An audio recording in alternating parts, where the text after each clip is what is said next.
Welcome, my dear student, and today we all are here to crack the NDA by taking the use of function.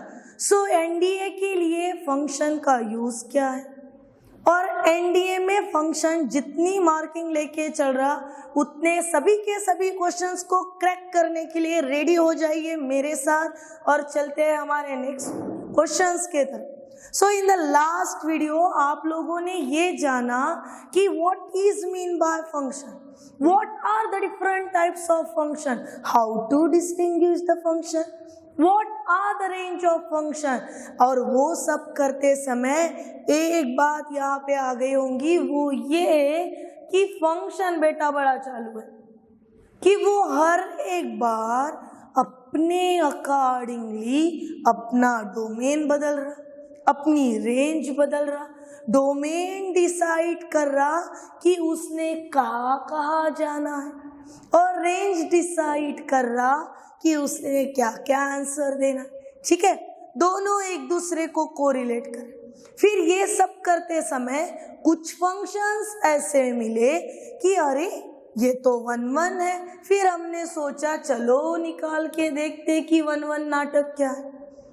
तो फिर पता चला कि यहाँ पे भी बड़ी अलग अलग छोटे छोटे पैटर्न्स हैं.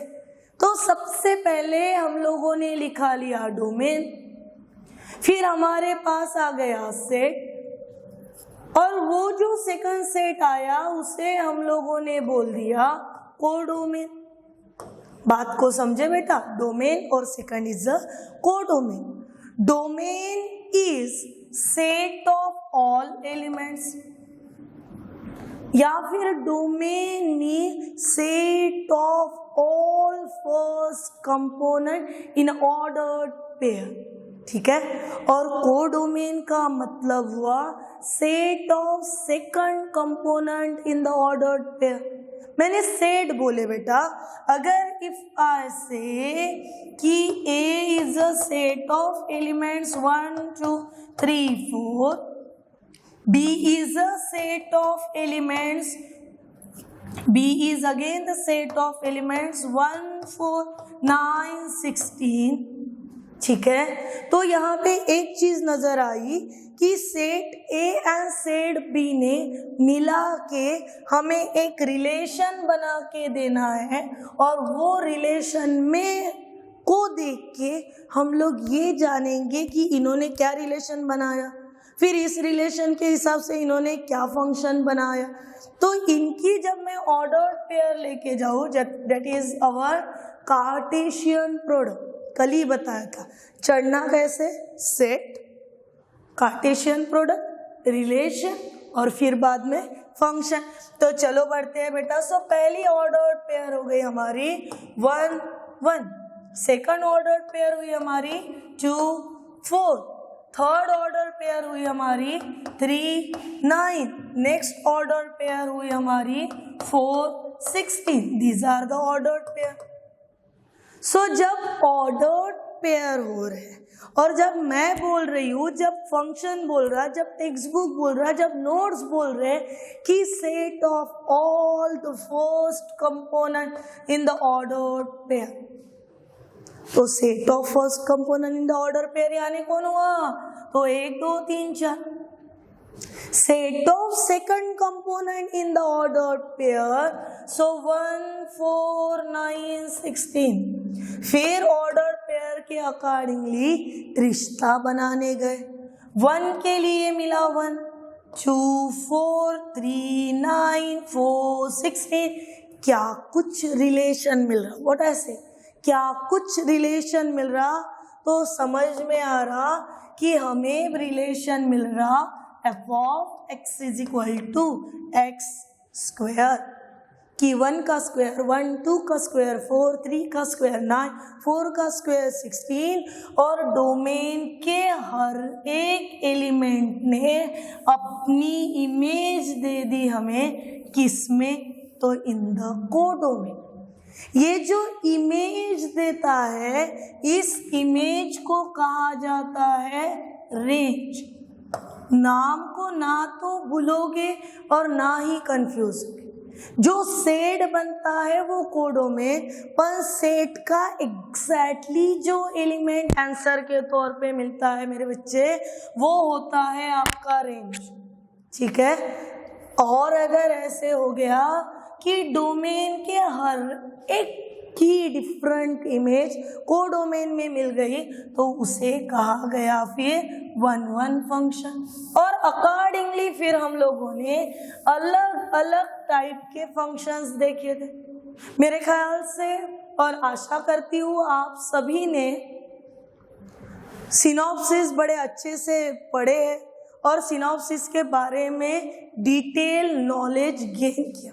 अभी बढ़ते हैं directly to the question, and my first question is f of x1 minus f of x2 is equal to, अगर ऐसा हो जाए कि आपको ये वैल्यू मिल जाए, इसका मतलब ओरिजिनली आपका फंक्शन कौन सा हो सकता है। ठीक है, सवाल ये है यहाँ पे ऐसे कैसे सोच लेंगे ना, कैसे सोच लेंगे कि फर्स्ट होना कि सेकंड होना कि थर्ड होना तो फोर्थ होना, तो आपको फटाफट ट्रायल एंड एरर मेथड को यूज करना पड़ेगा। My first option is ln of 1 minus x upon 1 plus x. Now as we all know that, जिन्हें नहीं पता है उन्हें भी आज से पता चल जाएगा, ln का मतलब होता है नेचुरल लॉगरिथम। ln का मतलब क्या होता है? Natural logarithm. और logarithm having the base e, और कैलकुलस में अगर बेटा ध्यान रखो तो आपके पास सिर्फ और सिर्फ नेचुरल लॉगरिथम ही काम करे। जब आप फिजिक्स की बात करते हो, जब आप केमिस्ट्री की बात करते हो, तब आपके पास वर्क करता है common logarithm having the base कितना 10। समझ रहे ना बात को? अभी मेरे पास बेस कितना है, इसका मतलब e है, so no need to write. आगे बढ़ते हैं। So log of 1 minus x upon 1 plus x, this is considered as a value of f of x। अभी हमें तो ये चीज तो क्लियर थी ना 11th में कि f ऑफ x अगर 2x है तो f ऑफ y 2y है, f ऑफ z 3z है, f ऑफ u 3u है। अकॉर्डिंगली जब मेरे पास ये टर्म्स लिखे गए तो मुझे इतना ध्यान में आ जाने को होना है बेटा कि अगर मैं f of x1 minus x2 upon x1 minus x2 upon 1 minus x1 into x2 अगर लू, अगर लू तो मुझे आंसर कुछ log of in a bracket से केयरफुली 1 माइनस, अभी x कौन चल रहा तो x1 minus x2 upon 1 minus x1 x2, ये चल रहा ना रे x अपॉन, आगे बढ़िए बेटा 1 प्लस x है, ये पूरी की पूरी ब्रैकेट ही x को लेके जा रहे, तो हम लिखेंगे 1 plus in a bracket x1 minus x2 upon 1 minus x1 x2। अभी कॉम्पिटेटिव के लिए प्रिपरेशन कर रहे तो थोड़ा सा फास्ट चलना बनता ही है। ठीक है, क्रॉस मल्टीप्लिकेशन करा दिया मैंने। क्रॉस मल्टीप्लिकेशन करने के बाद ये चीज क्लियर है कि दोनों के डिनोमिनेटर में 1 माइनस x1 1 माइनस x1 ही आना है, तो उसने कटना ही है, पर डायरेक्टली नहीं कटा सकता, वो पहले क्रॉस होगा और उसके बाद कट जाएगा। तो क्या बन जाएगी हमारी term 1 minus x1 x2। Behave like the NDA and behave like the cadets of NDA. So directly writing the next one, that is minus with this bracket, we are getting minus x1 plus x2 upon same denominator में देखो क्या होगा। So 1 minus again x1 x2 bracket open with again the plus sign, so plus x1 minus x2 keep as it is।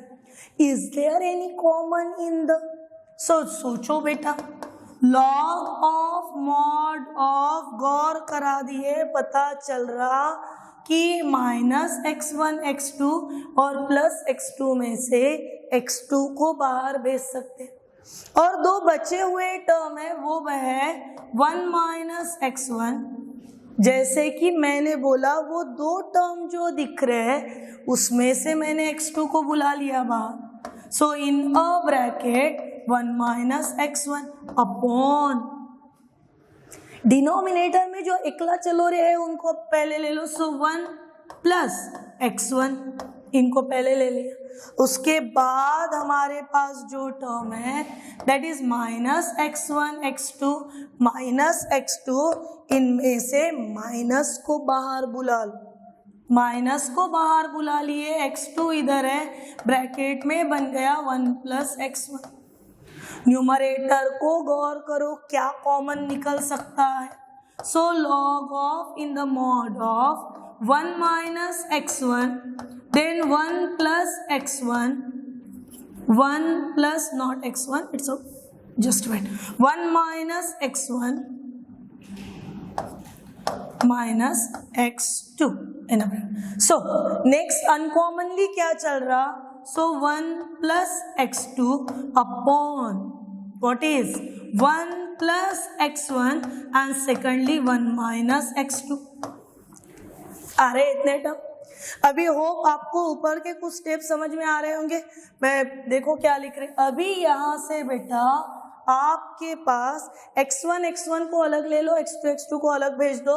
So term बन जाएंगे log of in a bracket, what is in a bracket 1 minus x1 upon 1 plus x1 upon 1 minus x2 upon 1 plus x2। Madam कैसे आ गया, तो denominator का denominator कहाँ पे जाके बैठता है, numerator.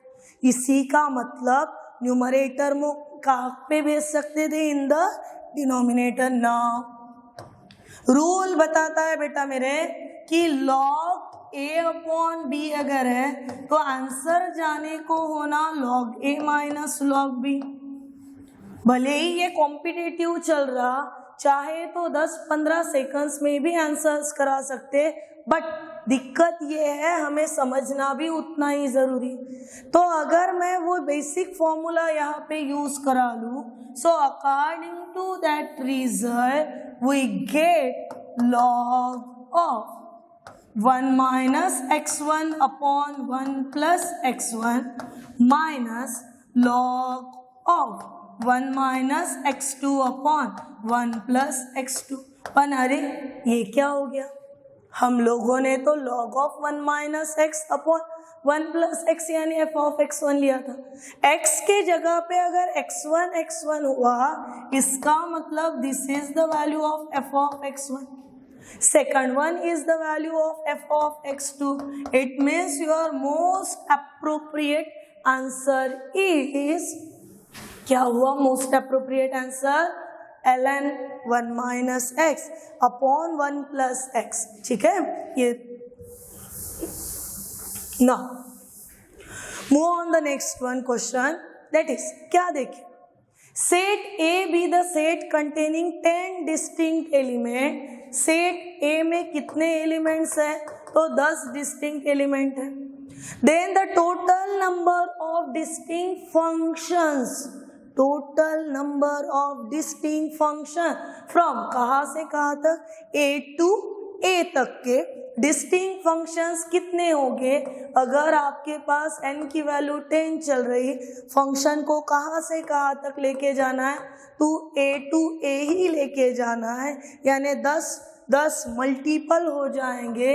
It means your required answer is 10 to the power 10। Now next, what is the range of, किसकी रेंज ढूंढ रहे, फंक्शन की। क्या फंक्शन है हमारा, तो फंक्शन है y is equal to x square upon 1 plus x square. क्या फंक्शन है, y is equal to x square upon 1 plus x square. ढूंढना किसे बचा, तो हमें फंक्शन के रेंज को ढूंढना है, पहले सॉल्व करा लेते। y अगर फंक्शन है तो x बन गई रेंज, सो देयरफॉर क्रॉस कराएंगे y in a bracket 1 plus x square is equal to x square, y into bracket, so y plus yx square is equal to x square. Now plus y x square, change of side, we are getting y is equal to x square minus yx square.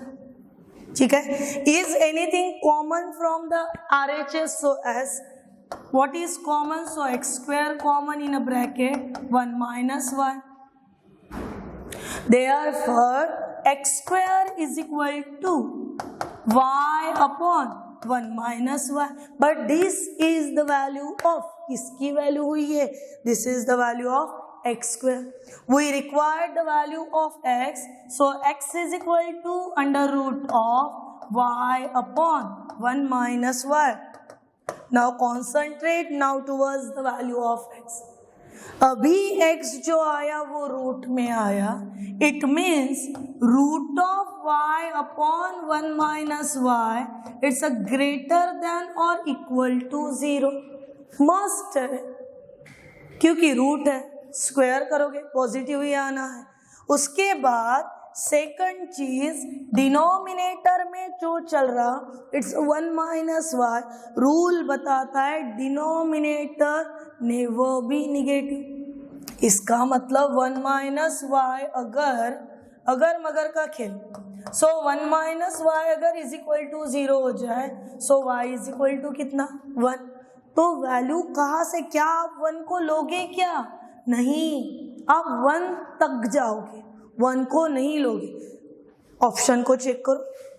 First option it means, चलो लगे आप तुमको वो भी चीज समझा देती। 0 1 का मतलब include the 0 exclude 1, it's a semi close bracket. Second one 0 1, it's a complete close bracket, so including both the values.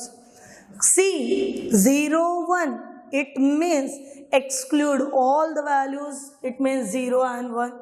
And D, it's a semi open, exclude the 0 and include the 1. But according to the explanation, the most appropriate answer is including the 0 and excluding the 1.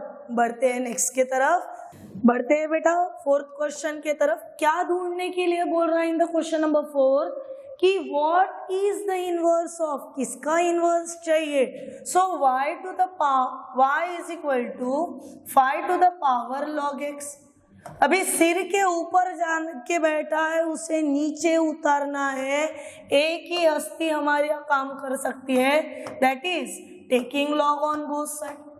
So after taking log on both side हमें क्या मिलेगा बेटा? तो we get log y is equal to log 5 to the power log x। चलो बताओ, logarithm log of a to the power m को क्या answer देता है? तो m log a आंसर देता है। इसका मतलब log y is equal to log x into log 5। So don't be confused what exactly happened here. Here log of a to the power m is equal to m log a, ये हुआ। ठीक है, अभी देखिए हमें value ढूंढना है y के इनवर्स की, तो y के इनवर्स की वैल्यू कौन देगा? तो x ही देगा। सो हम लोग ढूंढ लेते हैं log of x is equal to, उधर के मल्टीप्लिकेटिव वाले log 5 को अपनी जगह चेंज करने को बोल दो। सो log y अपॉन log 5। बात समझ रहे बेटा? अभी log y अपॉन log 5 जो है उसे फिर से हम लोग ऐसे लिखा सकते हैं, 1 upon log 5 into log y। ठीक है ना? और फिर से जो मैंने ऊपर लिखा वही log of a to the power m log a। So 1 upon log of 5 to the power, इसका मतलब log x is equal to log y to the power 1 upon log of 5।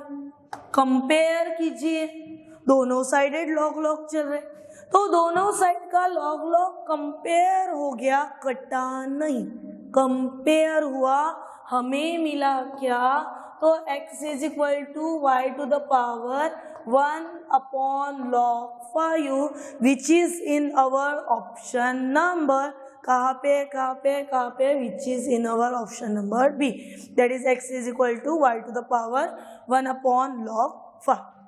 Move on the next question, and the next question is, if y is equal to f of x, then f of y is equal to, simple सी बात है बेटा, logic use करा सकते हो कि y is equal to अगर f of x है तो x इज इक्वल टू क्या, तो f ऑफ y बन सकता है, पर बनता कि नहीं बनता वो भी सवाल है कि किंतु परंतु क्यों रखना, तो सॉल्व ही कर लेते.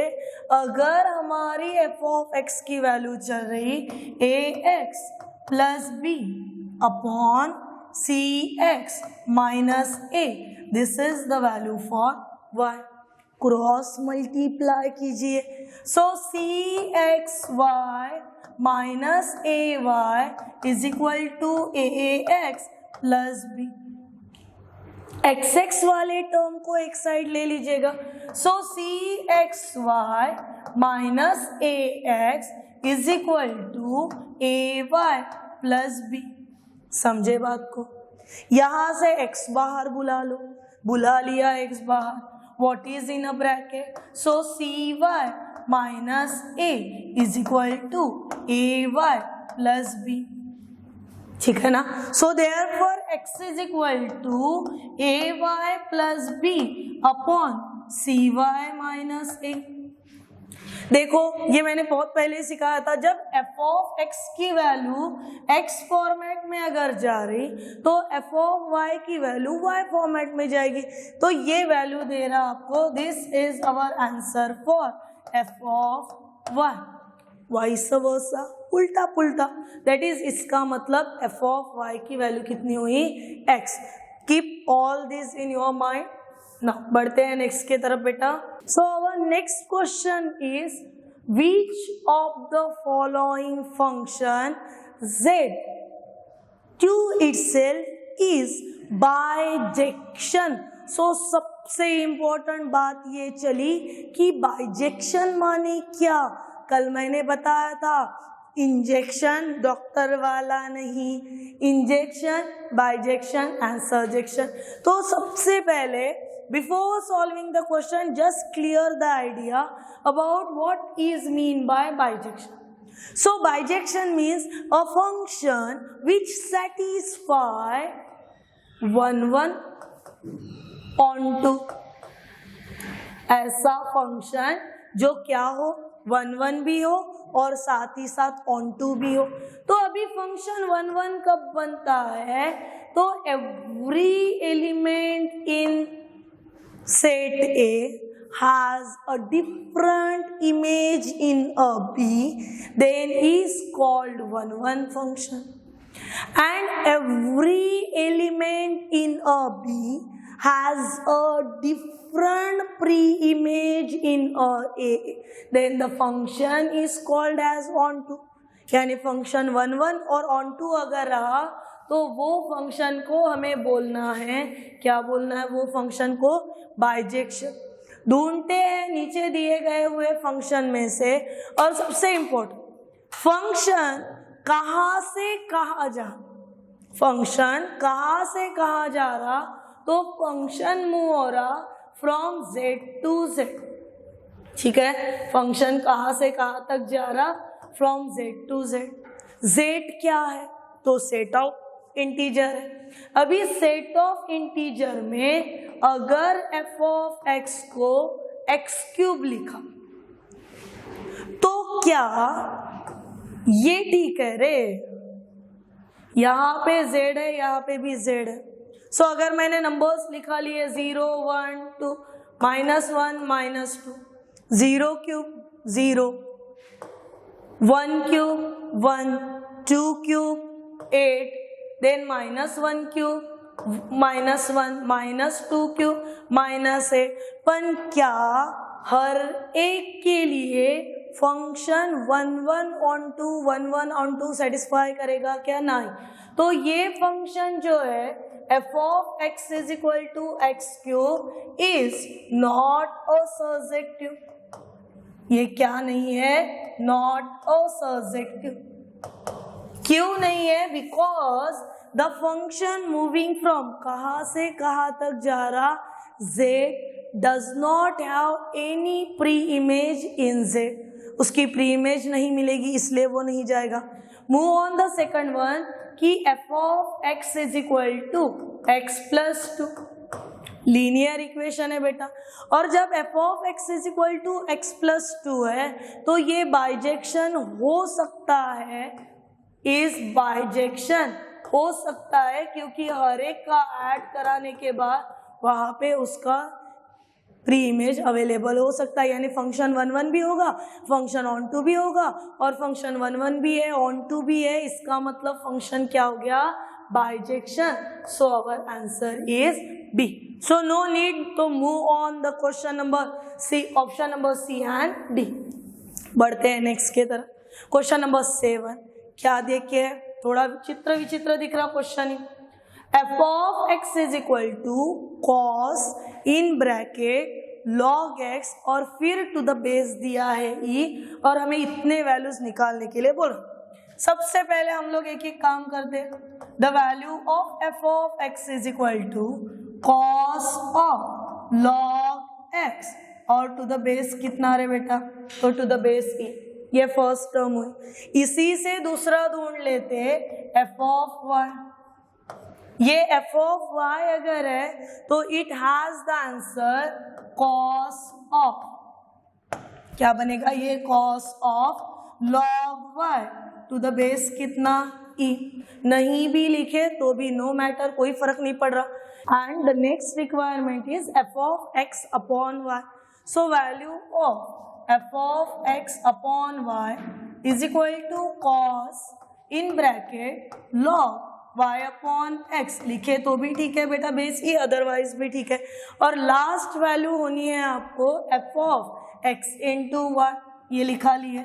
सो f of x into y is equal to cos in bracket log in bracket x into y। These are some values, ठीक है ना। अभी बढ़ते हैं, हमें क्वेश्चन जो जो मांग रहा वो अकॉर्डिंगली उसे दे देते। सो सबसे पहली वैल्यू लेना है एफ ऑफ एक्स की। So what is the value of f of x? Cos of log x. ये वैल्यू किसकी हुई बेटा? एफ ऑफ एक्स की। इनटू में चल रहा, इनटू में देख लो उसके पास कौन चल रहा, तो f of y. Now the value of f of y is cos of log y. समझे बेटा? सेकंड वन हम लोग जा रहे, माइनस दिया हुआ -1/2, किसकी वैल्यू मांग रहा? तो f of x upon y की। F of x upon y की वैल्यू देखो क्या है?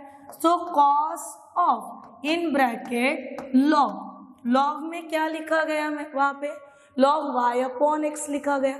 और लॉग वाई अपॉन एक्स के लिए हमारे पास रूल है log y minus log x. ये तो रेडीमेड रूल है बेटा, समझे? और उसमें plus f of x y है। ये एफ ऑफ एक्स वाई की वैल्यू कितनी चल रही हमारी, तो वो नोट करा लो।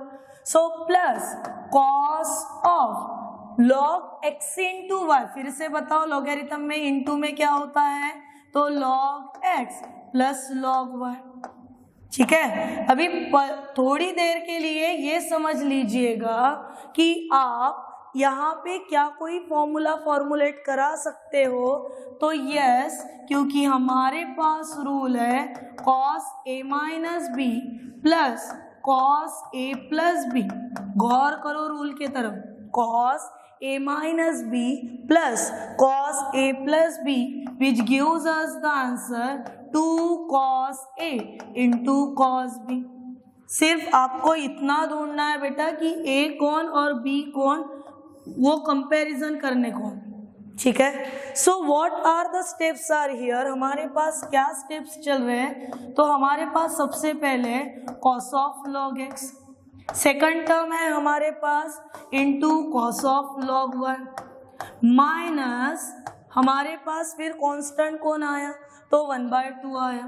और ब्रैकेट में क्या टर्म लिखेंगे ये फॉर्मेट के साथ अगर जाते हैं तो 2 cos ऑफ a यानी कौन तो log y और b यानी कौन तो log x, तो log y into cos of log x। ठीक है, ये हुआ आपका टर्म। यहाँ पे देखिए 2 गेट कैंसल, ब्रैकेट में क्या बच रहा तो ब्रैकेट में वही टर्म रिपीट हो रही और दो सेम टर्म के बीच में क्या आ गया माइनस साइन आ गया। अगर दो टर्म के बीच में माइनस साइन आ गया तो कुछ भी नहीं बचा हाथ में। It means most appropriate and the correct answer is 0। सो बढ़ते हैं नेक्स्ट क्वेश्चन के तरफ।